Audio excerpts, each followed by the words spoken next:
하나님을 아는 자로 만드십니다. 믿는 자와 아는 자 잘 우리 깊이 이 시간 생각해야 돼요. 내가 하나님을 믿는 자인가 아니면 하나님을 아는 자인가. 하나님을 안다라고 하는 것은 하나님과 관계되어 있다라고 하는 거예요. 여러분이 나를 믿는다고 말을 할 때는 나를 알지 못하고도 믿을 수 있어요. 그런데 나를 안다고 이야기할 때는 나와 관계되어 있어야 나를 알 수 있어요. 하나님을 아는 자로 하나님께서 만드시는 자는, 그래서 하나님을 아는 자는 하나님을 생각하는 자가 아닙니다. 내가 하나님 생각하고 그렇게 그게 믿음이 아니에요. 또 어느 순간에 부지불식간에 내가 하나님을 느낀다라고 해서 그 사람이 하나님을 아는 것이 아니라, 하나님을 아는 자는 하나님과의 관계 속에서 하나님을 체험하고 사는 자가 하나님을 아는 자예요. 그걸 신학적으로 하나님의 임재 체험이라 그래요. 여러분, 하나님의 임재 체험, 내게서 하나님이 하나님 되시는 그 체험, 그 신앙의 체험을 여러분 가지고 계십니까? 그러지 아니하면 하나님을 아는 자가 아니에요. 하나님을 암으로 자신이 하나님을 체험하게 되기 때문에 이 암은 그래서 지식이 아니에요. 하나님과의 관계 속에서 나오는 신앙이고, 그리고 믿음이고, 그래서 설명할 수 없는 신비가 되는 거예요. 내가 하나님을 만나고 하나님과 관계를 맺고, 그리고 내가 하나님의 사람으로 산다라고 하는 거 설명할 수가 없어요. 그런데 나는 그 하나님을 내가 잘 알고 있어요. 이게 신앙이에요. 그래서 엄밀히 말하면 믿음은 철학적인 신념이 아닙니다. 하면 된다라고 하는 그 신념이 아니에요. 자기 자신이 가지고 있는 확신이거나 자기 만족 또는 이만하면 되었다라고 하는 그런 자기의 충족이 아니에요. 자기의 생각이나 타인의 생각도 그래서 아니에요. 너는 그만하면 됐어, 그렇게 말하고 있는 타인의 생각이 아니에요. 그런데 많은 사람들이 하나님을 믿는다라고 이야기를 하니까 신앙과 신념을 혼동하고 그냥 막 같이 사용해요. 신앙과 신념은 여러분 다른 거예요. 얼마만큼 다르냐면 질이 달라요. 같은 것 같은데 절대로 질이 달라요. 지혜와 지식이 다르듯이 신앙과 신념도 달라요. 사실상 지혜와 지식이 다른 것보다 더 다른 것이 신앙과 신념이에요. 자, 그럼 먼저 오늘 우리가 잘 알고 있는 지혜와 지식이 어떻게 다른가? 지식이 없으면 지혜는 결코 생기지 않아요. 마찬가지로 지식 속에 지혜의 모체가 되는 이치나 원리, 그런 근본이 없으면 또한 그것이 지식이 될 수가 없어요. 그래서 오늘 우리는 쉽게 지혜와 지식을 구분을 잘 못해요. 지식이 있는 사람, 많이 배운 사람은 그래서 지혜 있는 것 같고, 또 지혜를 가지고 있는 사람들은 지식이 풍부할 것 같은 생각을 가지고 살아요. 그래서 지혜와 지식이 같은 것 같은데 사실은 지혜와 지식은 굉장히 다른 거예요.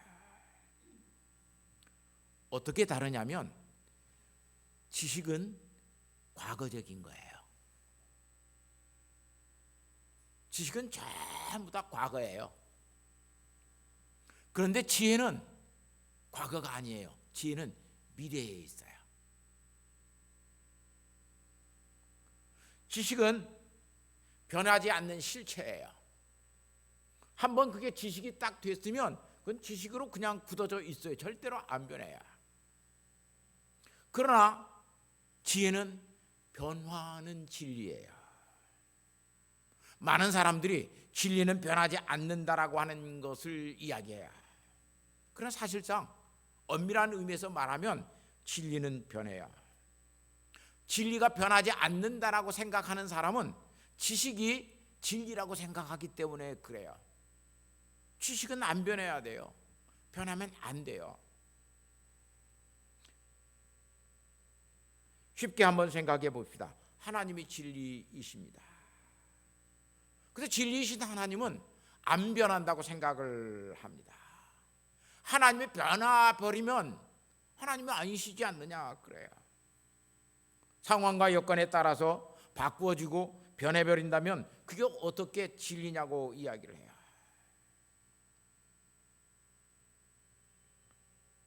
진리가 지식으로 바꾸어지지 않는 것은 개념이었을 때가 그래요. 개념으로 파악하고 그걸 원리로 알게 되고 그때 그런 것들이 바뀌어져 버리면 안 되잖아요. 그런데 진리는 원리가 아니에요. 진리는 지식이 아니라 지혜이기 때문에 그래요. 지식 속에는 지혜가 없습니다. 과거라는 시간 속에 사실은 미래의 시간은 존재하지 않기 때문에 그렇습니다. 그러나 미래라고 하는 시간이 과거가 없으면 그 미래라고 하는 시간은 알 수가 없어요. 우리는 과거가 있기 때문에 미래라고 하는 시간을 있음을 알아요. 미래는 오늘 우리에게 존재하지 않지만 과거가 존재했기 때문에 미래가 존재할 수 있다라고 생각을 하고 살아요. 그런데 미래의 시간 속에는 아무도 만날 수가 없어요. 미래의 시간에 누가 만나요? 100년 뒤에 장로님이 하고 나하고 만나요? 못 만나요.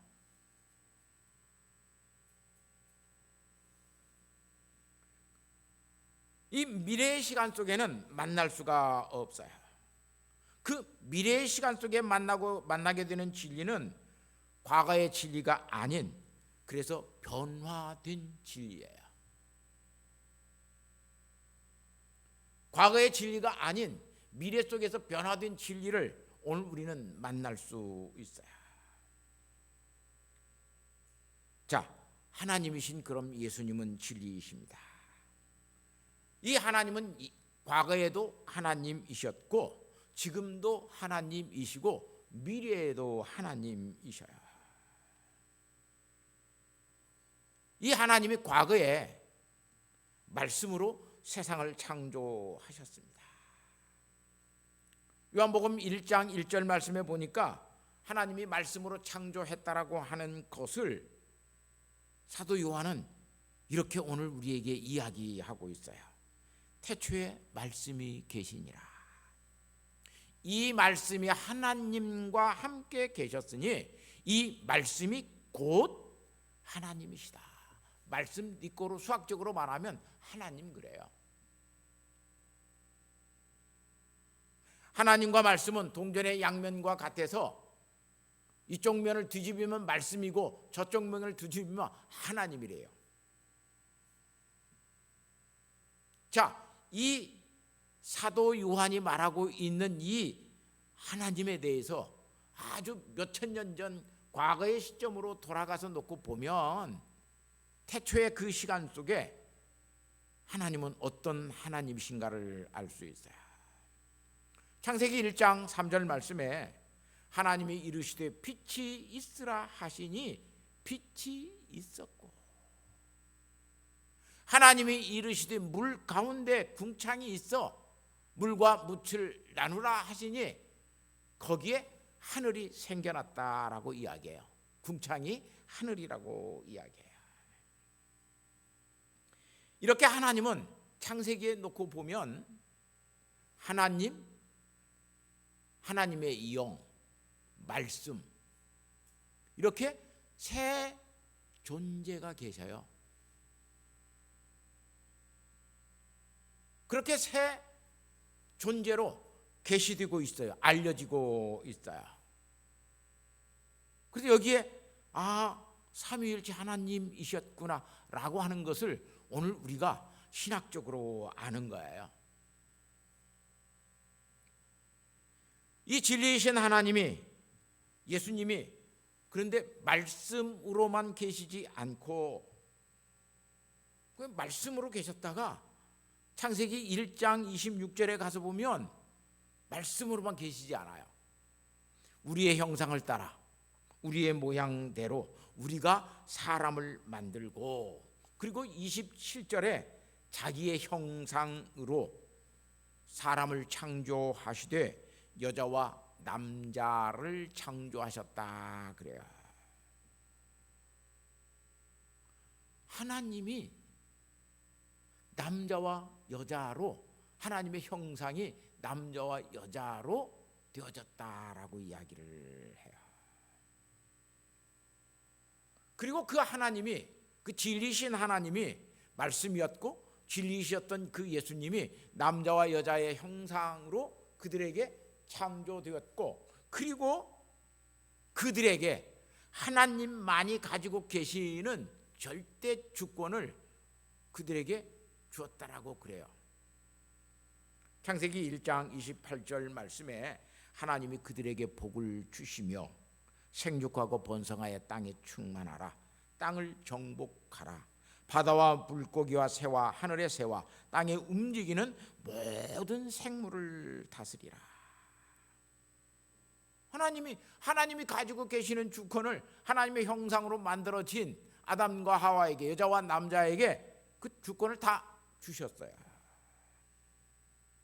그런데 여기에 보면 그 주권을 주시는데 하나님께서 어떻게 주시냐면 절대적으로 주시는 것이 아니라 상대적으로 주셔요. 창세기 2장 16절 17절 말씀에 보면 여호와 하나님이 그 사람을 이끌어 에덴 동산에 두어 그것을 경작하며 지키게 하시고 이르시되 동산 각종 나무의 열매는 내가 임으로 먹되 선악을 알게 하는 나무의 열매는 먹지 말라. 내가 먹는 날에는 정령 반드시 죽으리라 그래요. 이 말은 무슨 말이냐면 너와 내가 맺은 언약 관계가 선악과 실과를 따먹는 순간 너와 나와의 언약 관계는 깨어지게 된다, 파기하게 된다.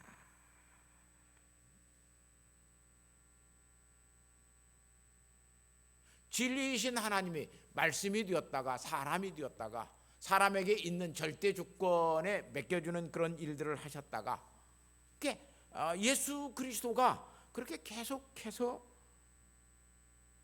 변하고 있어요.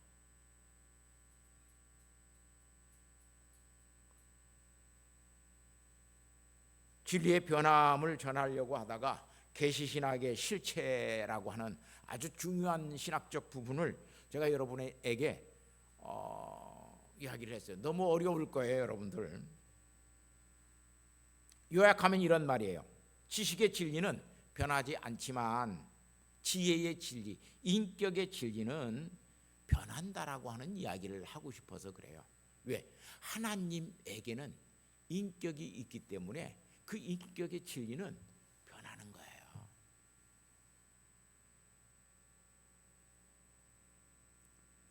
이 이야기를 계속하면 머리도 복잡하고 굉장히 따분할 거예요. 이 이야기가 계속 여러분들에게 되어지면 뭐 오늘 내가 철학 강의 들으러 왔나? 신학 강의 들으러 왔나? 마음에 아마 부담이 느낄 거예요. 인격의 진리는 그래서 변화돼요. 왜냐하면 제가 이 말씀을 여러분에게 왜 드리냐면, 우리가 알고 있는 예수 그리스도라고 하는 이 진리를 딱 그냥 하나의 어떤 고정적인 틀에다 놓고, 예수님은 절대 안 변하시는 분이야, 이렇게 믿고 있으면 안 돼요.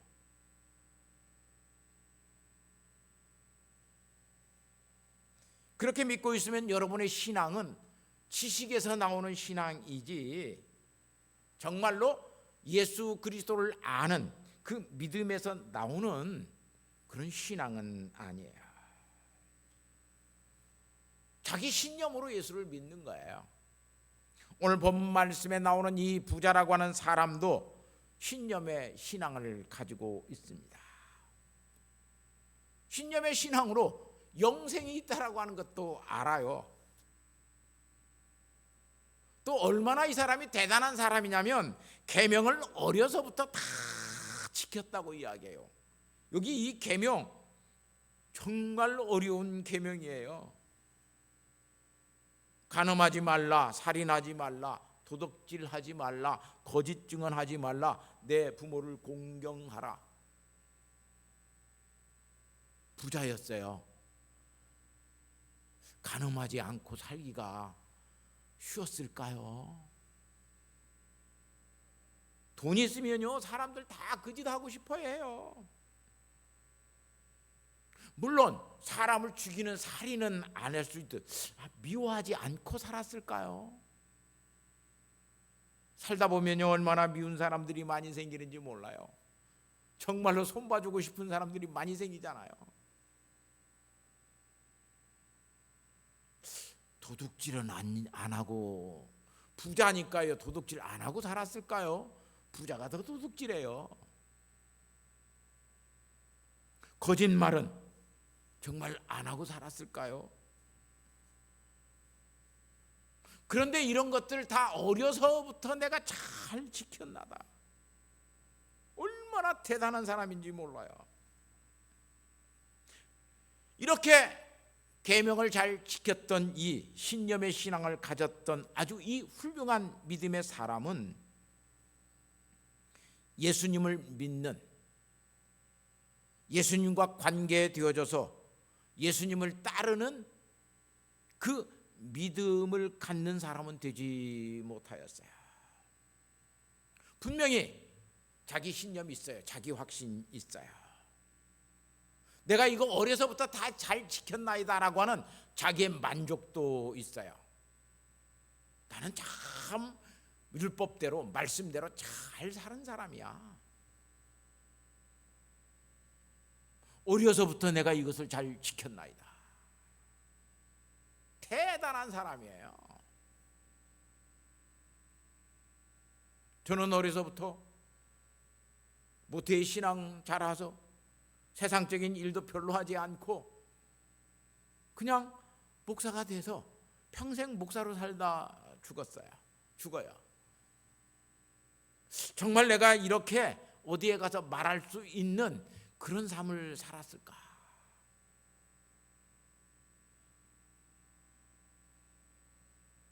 다 하나님 앞에 이것 내가 이대로 살았습니다라고 말할 수 있는 것 아무것도 없어요, 사실.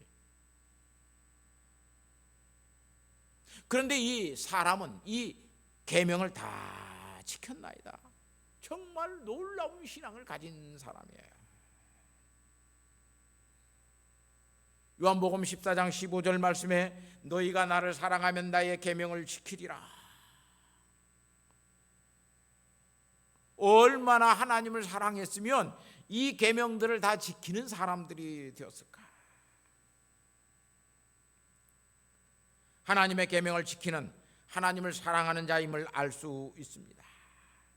그런데 그는 사실상 하나님을 사랑하지 않는 신념의 신앙으로 그것을 지켜간 사람이에요. 왜냐하면 신념의 신앙이라고 하는 것은 내 생각과 다르면, 자기의 신념과 다르면 인정하지 않아요. 믿어주지 않아요. 내 생각과 다른 이야기를 하면 믿지 않는 거예요. 그래서 이 신념의 신앙 속에서 나오는 이 신앙은, 행동은 자기 자신의 아는 바에 기초해서, 자기 자신의 확신이나 지식 거기에 기초해서 발을 내딛어요. 그러나 정말로 하나님을 아는 인격적인 신앙은 그런 일에 대해서 지식과 확신이 없어요. 그 일에 대해서 자기 자신이 무지하다는 것을 알아요. 그런데 지혜자를 의지하기 때문에 그 지혜에 의지하여 그냥 발을 내딛는 거예요.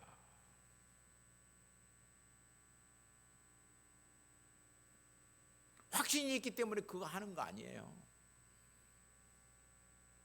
하나님을 내가 사랑하고 하나님을 믿기 때문에 나는 잘 모르는데 하나님이 하시라고 그러니까 하는 거예요. 그게 인격적인 신앙이에요.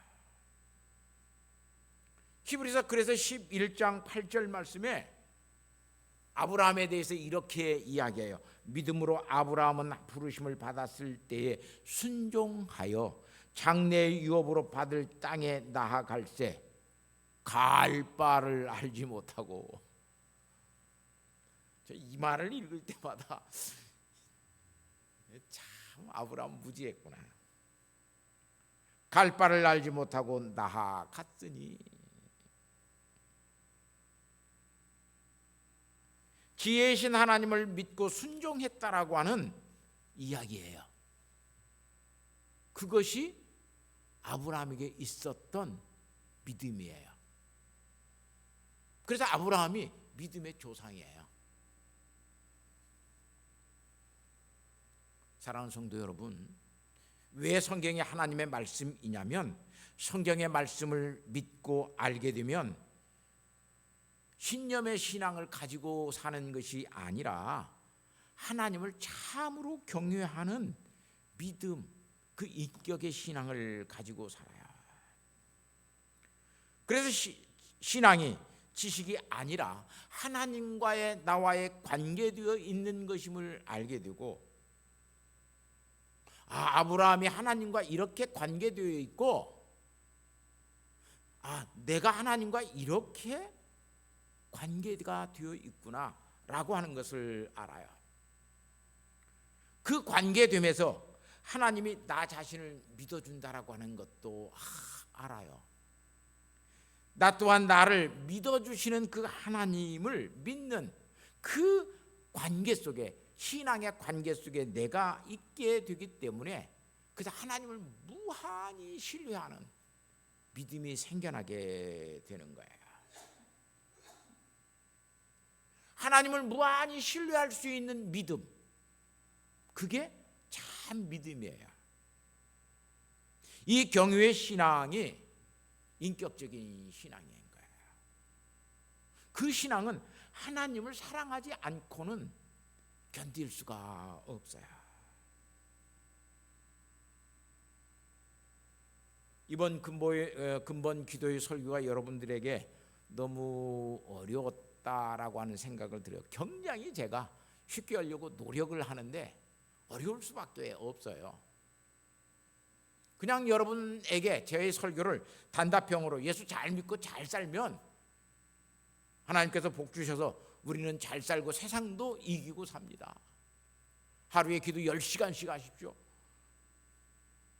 그러면 우리의 마음속에 육적인 것이 들어오지 않습니다. 육적인 것이 우리의 마음속에 들어오지 아니하면 우리는 충분히 세상을 이기고 살 수 있습니다. 이렇게 하면 굉장히 쉬울 거예요. 내가 10시간씩 기도하면 세상을 이기고 사는구나. 그래서 직장도 때려치고 또 10시간씩 기도할 수 있는 사람도 생길런지 몰라요. 신앙은 그런 단답형의 어떤 것이 아니에요. 그리고 그렇게 신앙생활을 하는 사람들의 이야기가 성경에 기록되어 있지 않아요. 정보라고 하는, 다시 말하면 데이터라고 하는 것을 그런 소개하면 굉장히 쉽지요. 최신 데이터, 최신 정보를, 그런 지식들을 여러분들에게 잘 전해주면 설교는 쉬울런지 몰라요. 그런데 그게 설교가 아니에요. 그런 설교만 들으려고 하는 사람은 신앙이 신념인 줄 알고 살아요. 그래서 그의 신앙생활은 만성적인 불신앙이 그에게 내재되어 있어요. 이 사람은 예수 그리스도를 믿는다고 해도 예수 그리스도와 인격적인 관계 맺음이 없어요. 하나님의 말씀을 묵상한다고 해도 그 하나님의 말씀인 성경과 대화가 되어지지 않아요.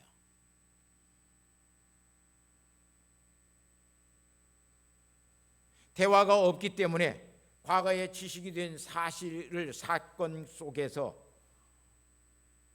그것이 미래의 지혜가 되고 있는 그 사실을 깨닫지 못하고, 오늘 본문의 말씀에 이 부자 관원처럼 말씀을 듣고 심히 근심하며 가는 거예요.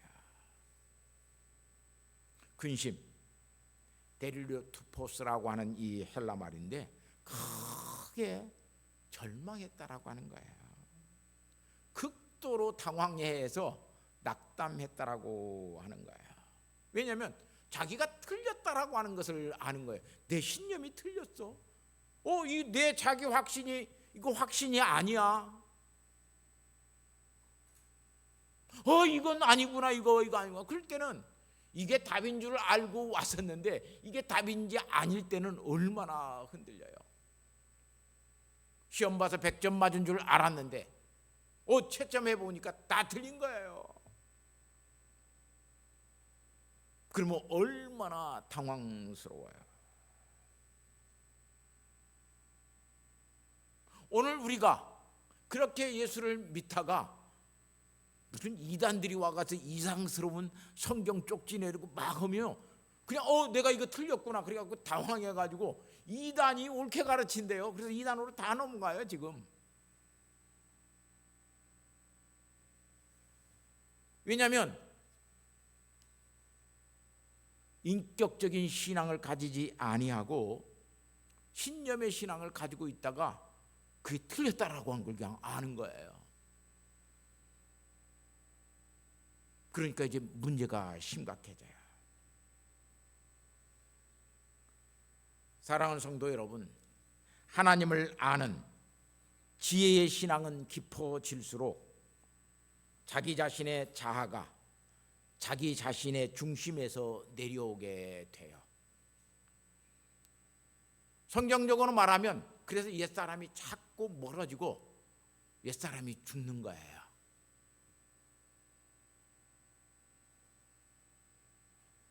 그렇게 옛사람이 죽어지는 사람으로 자꾸 살아가는 사람에게는 하나님의 임재 체험이라고 하는 것이 다양한 삶의 경험 속에서 나타나요.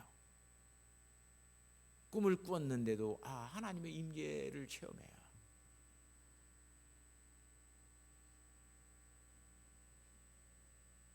길거리를 걸어가다가도 저쪽에서 오는 사람을 보고도 하나님의 임재를 체험해. 저분의 마음속에는 하나님이 계시는구나 알고 가요. 누가 툭 던지는 말 속에서 하나님이 내게 말씀하시는 말씀이구나 그것을 깨닫게 돼요.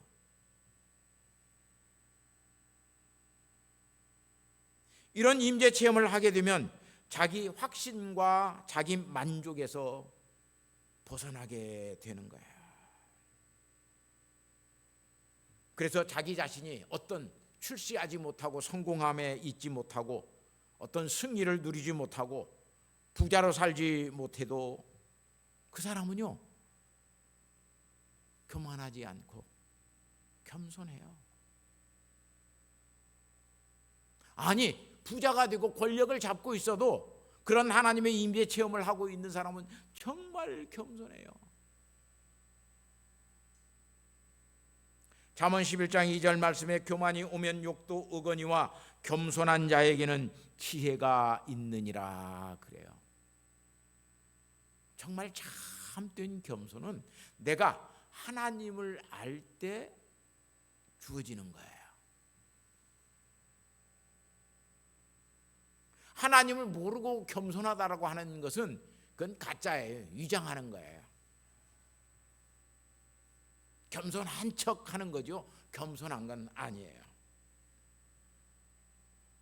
이 지혜는 하나님을 경유하는 것이고 그 경유함 속에서만 오는 것이 지혜예요. 그래서 우리의 지식으로는 하나님 알 수 없어요. 신학자가 하나님 잘 몰라요. 신학자가 잘 모르는데 어린아이는 하나님을 잘 알 수 있어요. 왜냐하면 지혜가 하나님을 알게 만들기 때문에 그래요.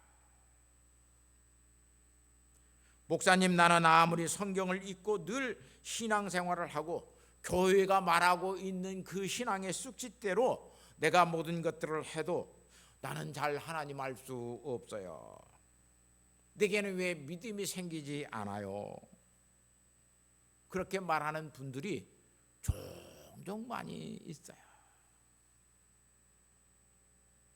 얼마 전에도 목사님들과 같이 성경을 이야기하고 성경을 공부하는 그 시간에 제가 성경에 대해서 이런 이야기를 했더니 목사님, 우리는 왜 성경을 읽을 때 그렇게 왜 안 깨달아지지요? 목사님, 그게 안 돼요. 그래요.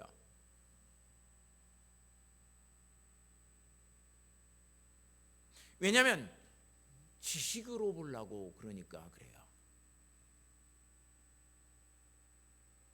지식으로 하나님을 알려고 했기 때문에 하나님을 알 수가 없어요. 하나님은 지혜로 말씀하셔요. 지혜로 말씀하시기 때문에 성경의 한 파트에서 지혜 기독론이라고 하는 예수 그리스도가 지혜다 라고 하는 신학적인 큰 테마를 쓰고 있는 지혜 기독론이라고 하는 기독론이 있어요. 지금 우리는 다양한 세계 속에서 살고 있습니다. 그래서 우리의 정체성을 확인하고 서로 함께 그 정체성에 의해서 묶여가기도 합니다. 또 나와 정체성이 다르면 그 사람들을 배척하기도 합니다. 이런 환경과 여건 속에서 살아가고 있는 이 시대의 문화를 문화학자들은 포스트 모던 부족주의라 그러더라고요. 이 말은 한마디로 말하면 같은 끼리끼리의 집단끼리 이기주의 집단을 만들어서 서로 형성하고 살고 있다라고 하는 거예요. 이 부족주의, 집단적 이기주의는 첫 번째, 인간 본성은 일반적인 개념이 아니라 살고 있는 문화적 특수성에 기인한다 그래요. 다시 말하면 저와 여러분이 미국에서 태어났었다면 그 미국의 환경과 여건 속에서 갖고 있는 인간의 본성을 가지고 있지, 지금 우리 대한민국에서 그런 인간의 본성 이런 것 가지고 있지 않다. 그래서 부족주의는 그 상황과 여건에 따라서 서로의 다른 본성들이 살아가고 있다 이야기예요. 두 번째는 문화가 지배하는 그 사회의 역사 속에서 살려면 부족들이 지켜가는 규칙을 잘 따라서 살아야 하고 그 규칙대로 사는 사람들만이 모여 있는 곳이 안전한 곳이요, 그것이 안전한 공간이다. 거기에서 그래서 살아야 된다.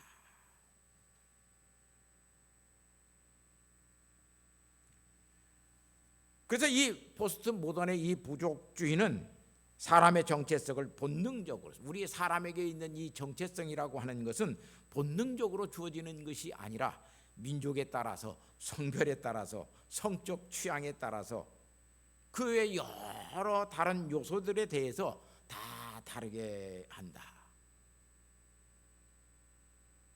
그래서 요 사실 때문에 레즈비언 문화, 페미니즘이라고 하는 것이 지금 우리 속에 그냥 급속도로 확산되어져 있어요. 우리는 하나님께서는 남자의 성별을 염색체로 정해 주셨어요. 그런데 그들은 내가 남자로 태어났더라도 내 성적 취향이 여자라면 내 정체성이 여자의 정체성을 갖고 있는데 내가 왜 남자냐 이거죠. 그럴 때는 성전환 수술을 해도 괜찮고 남장의 옷을 입고 다녀도 괜찮고 내가 남자이기 때문에 여성이라고 하는 나도 여성인데 성적으로는 여성인데 내가 내 성 정체성이 남자야. 근데 그래서 여자라고 하는 성 정체성을 가지고 있는 그런 여자와 내가 생물학적으로는 동성이죠. 둘이 그래서 연애하고 가정을 만들고 그리고 살아가는 것이 뭐가 그게 문제가 되느냐. 이게 페미니즘의 문화가 이래서 나오는 거예요. 이 포스트 모던의 부족주의의 문화 속에서 나오는 거예요.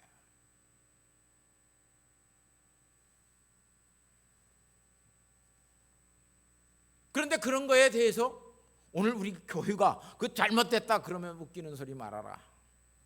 니들은 뭣도 모른다. 그리고 교회에 대해서 아주 나쁜 견해들을 갖고 있어요. 세 번째, 이 부족주의는 누구든지 그 사회의 약자도 될 수 있고 강자도 될 수 있다라고 하는 거예요. 그러면서 부족주의의 사람은 힘을 가지고 살아야 된다. 내가 저 부족을 이기기 위해서는 A라고 하는 부족이 B라고 하는 부족을 이기기 위해서는 A라고 하는 부족이 힘을 갖고 있어야 B라고 하는 부족을 이기고 살지. B라고 하는 부족보다 힘이 약하면 B라고 하는 부족의 지배를 받고 살 수밖에 없다.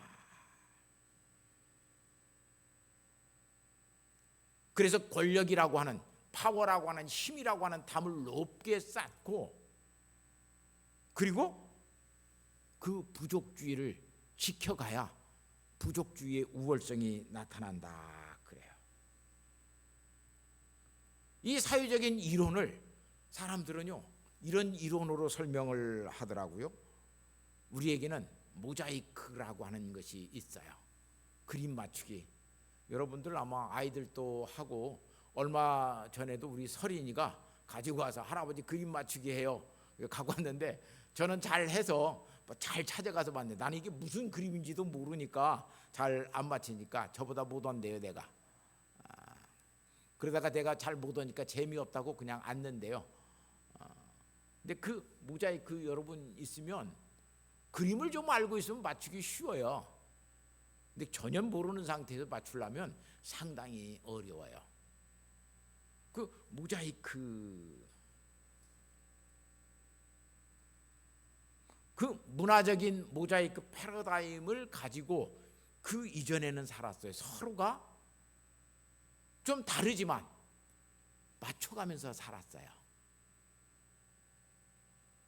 그런데 이 부족주의 문화의 패러다임은 무슨 문화냐면 용광로의 패러다임의 문화예요. 용광로는 모든 것 잡다한 걸 다 집어넣고 그냥 불을 떼서 다 녹여가지고 하나로 만들어내는 거예요.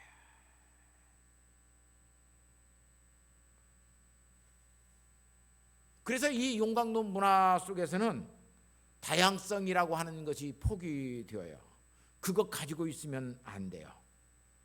하나의 일치를 이루는 것이고 차이를 인정하는 것이 아니라 그 차이를 다름으로 여겨서 서로 적대시하는 그런 힘을 길러가는 것이 용광로 문화의 패러다임이에요. 이런 신앙의 이런 문화적 패러다임 속에서 우리 교회도 그렇게 왔어요. 여러분, 교리적인 차이, 힘의 우위로 그것을 하나로 만들게 되려고 성결교회가 더 커가면 안 되는 거예요. 장로교회가 더 커가야 돼요. 장로교회 속에서도 우리 교회가 더 커가야 돼요.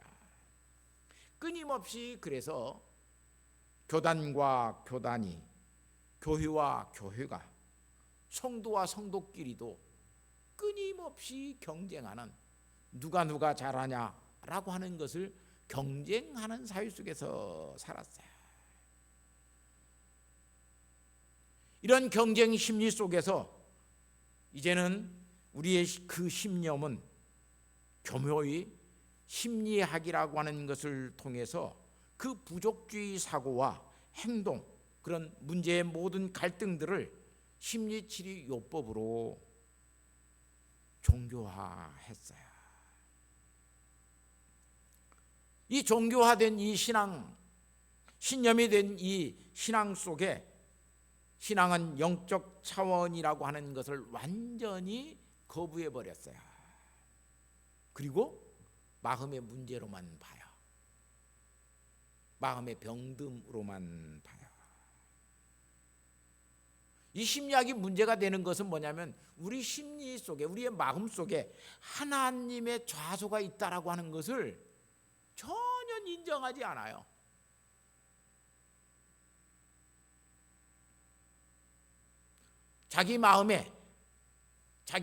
마음의 중심성, 그 마음의 자기의 마음의 그 중심성에 자기의 본능적인 자아가 있다 그래요.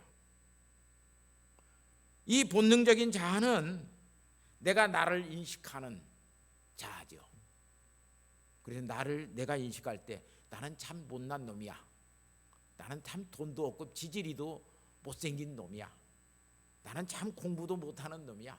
나는 아무짝도 쓸모가 없는 놈이야. 이런 생각을 가지고 있는 자기 자아. 누구든지 내가 인식하는 나의 자아가 있어요. 그걸 자아라고 그래요. 이 본능적인 자아가 자기를 어떻게 인식하느냐에 따라서 그 사람은 달라질 수 있어요. 그런데 그것이 아니에요. 그것만으로 모든 것이 되어지는 것이 아니라 이 자아는, 나를 인식하고 있는 자아는 나 아닌 다른 자아와 만나게 되어 있어요. 그리고 본래 나를 인식하고 있던 자아를, 그것을 깨트리고 더 큰 자아로 내가 되어져 가는 것, 그걸 슈퍼 자아라 그래요. 다른 말로 말하면 초자아라 그렇게 이야기를 해요. 그래서 내게 있는 본래적인 이 자아는 초자아가 아니기 때문에 자신에 대해서, 자기 자신에 대해서 불안하고 초조하고 그리고 갈등하게 된다라고 이야기를 해요.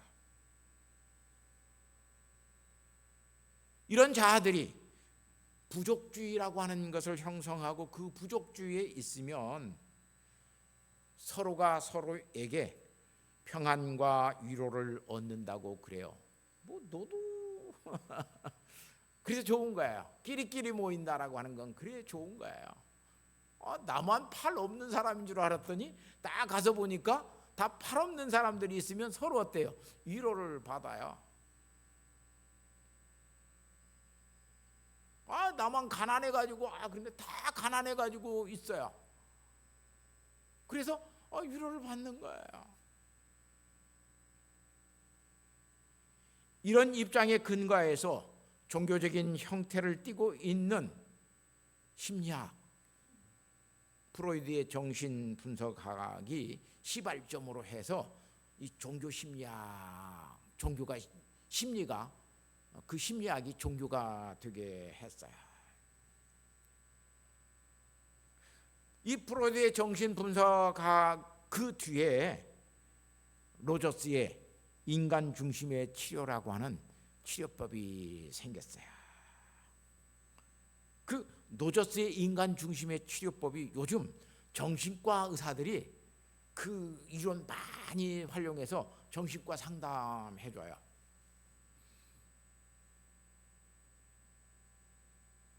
그 다음에 스키너의 행동주의 또는 가족체계 치료. 요즘 자꾸 뭐 유전병이 있냐 없냐 막 이거 자꾸 유전적인 거 이야기하잖아요. 이거 전부 다 스키너의 행동주의, 가족 치료 속에 있는 것들에 대해서 밝혀보고, 그래서 그 유전인자 찾아서 따져보는 거예요. 이렇게 현대인들의 마음속에 있는 자기 자신에 대한 이해와 그리고 신앙과 신념의 문제들을 심리 속에서 고추시켜서 자기 만족을 얻게 만들고 자기 위로를 얻게 만드는 것이 종교 심리학이에요. 그래서 이런 종교 심리학은 치유와 건강을 추구하고 살아요.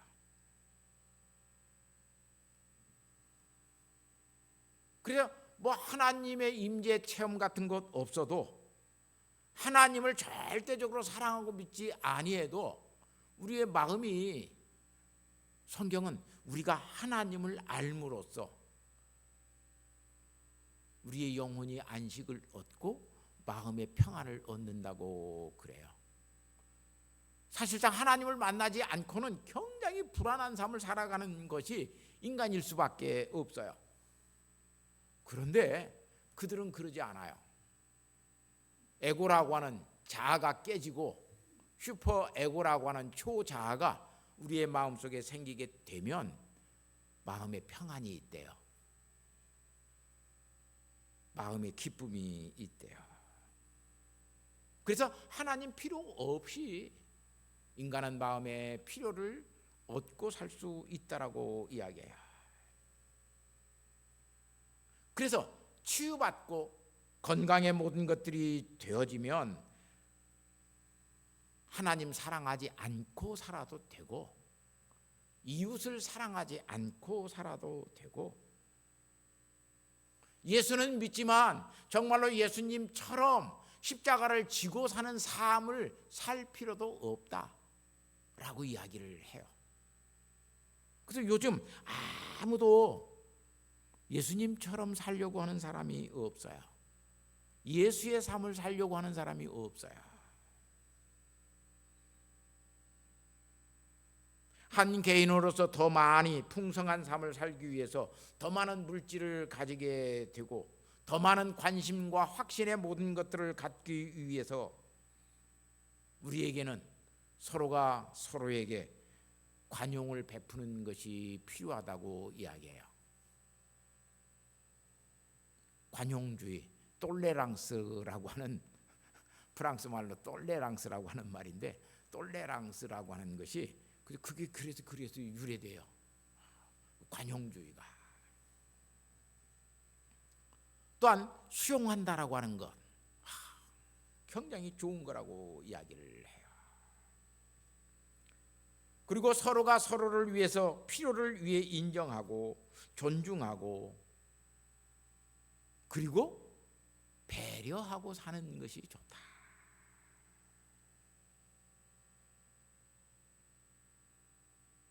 이게 신앙이라고 이야기를 해요. 그런데 우리 기독교는 너무나 배척이 많잖아요. 예수 외에는 구원도 없다라고 그러고, 또 자기 교파, 자기만이 가장 또 신앙생활 잘한다고 그렇게 또 내세우기도 하고, 그러니까 지금 우리 사회 속에서 예수 믿는 사람들은 이상한 사람들이 되는 거예요. 오늘 예수님께 나왔던 이 부자의 모습 속에서 오늘 우리는 신념의 신앙이 어떤 신앙인가, 그리고 그렇게 자기의 만족을 얻고 사는 심리의 신앙이 어떤 신앙인가를 만날 수 있어요. 이 신념의 신앙과 마음의 위안을 얻고자 했던 이 심리의 신앙은 예수님의 말씀을 듣고도 그 진리를 알지 못합니다. 예수님의 말씀을 통해서 그는 더욱더 근심하면서 가는 사람이 되었습니다. 우리에게는 많은 사람이 예수 그리스도를 인격적으로 신뢰하지 아니하면 자기 자신의 업적이 중요하다고 생각해요. 업적이 중요하다라고 하는 것은 성공이 중요하다는 거예요. 그래서 내가 별 볼 일도 없는데 왜 교회 나는 못 나가? 나는 직장도 없는데 내가 교회를 어떻게 나가? 아이고 내가 결혼도 못했는데 어떻게 교회를 나가? 내가 지금 몇 살인데 나는 돈도 모아놓은 것이 없는데 어떻게 교회를 나가? 그 업적이 중요하다고 생각해요. 그뿐만 아니라 자기 자신의 만족을 중요시해요. 자기가 만족할 수가 없어요. 교회에 나와도 자기를 또한 교회가 만족시켜주지 않아요. 그러니까 교회에 안 나와요.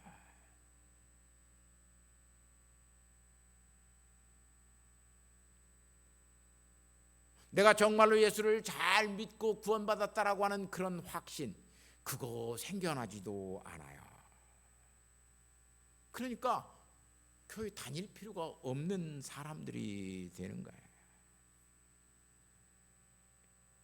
신념의 신앙은 예수 그리스도와 인격적인 관계를 맺지 못하게 해요. 그래서 진리의 삶을 살아가지 못하게 만들고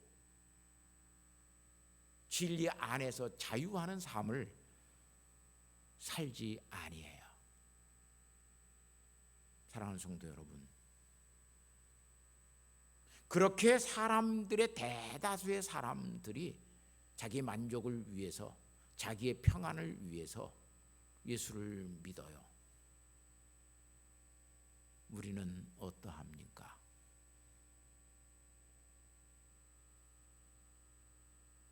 자기의 확신을 위해서 예수 믿습니까? 내 마음의 평안을 얻기 위해서 교회에 다니고 있습니까? 그건 신앙이 아니에요. 아주 엄밀하게 이야기하면 그 믿음으로는 하나님의 나라 못 가요.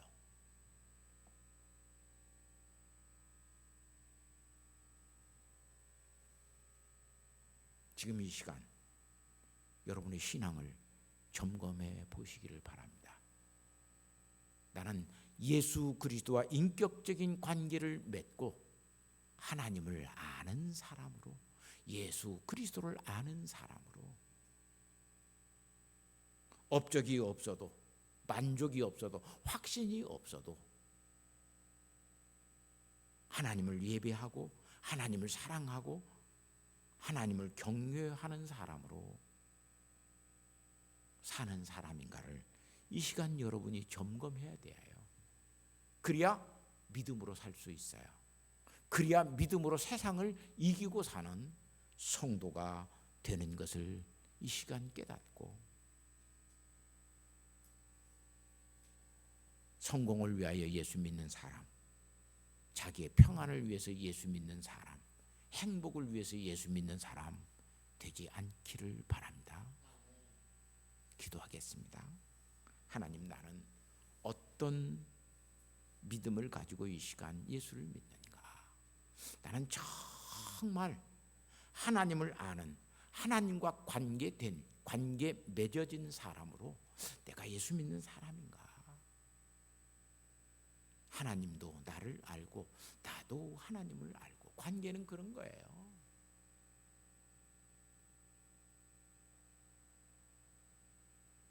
잘 믿는다고 그랬는데 하나님이 나는 도무지 너희를 알지 못한다. 그럼 관계 맺음이 없다는 이야기예요.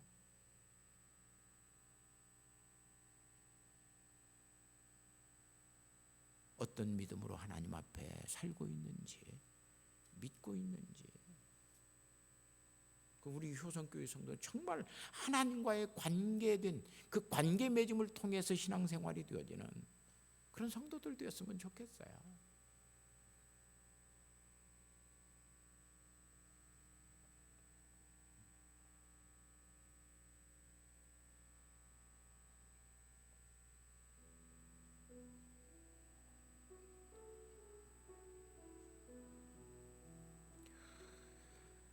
아버지 하나님,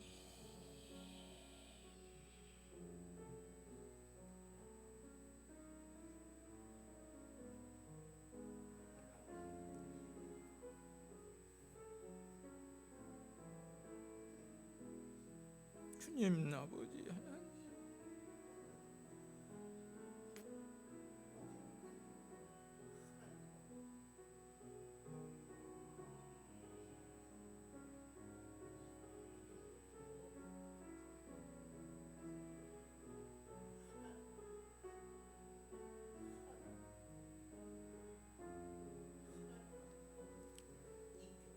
하나님 아버지 감사합니다.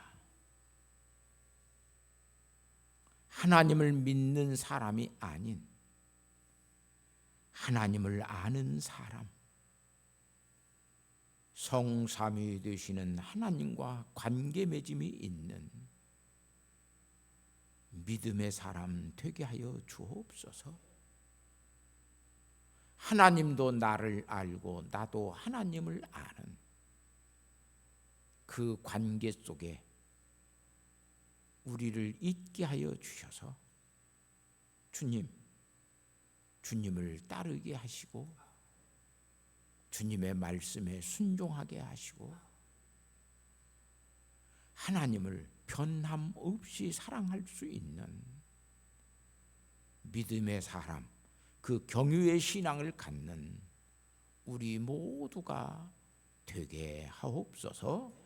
예수님의 거룩하신 이름으로 기도하옵나이다. 아멘.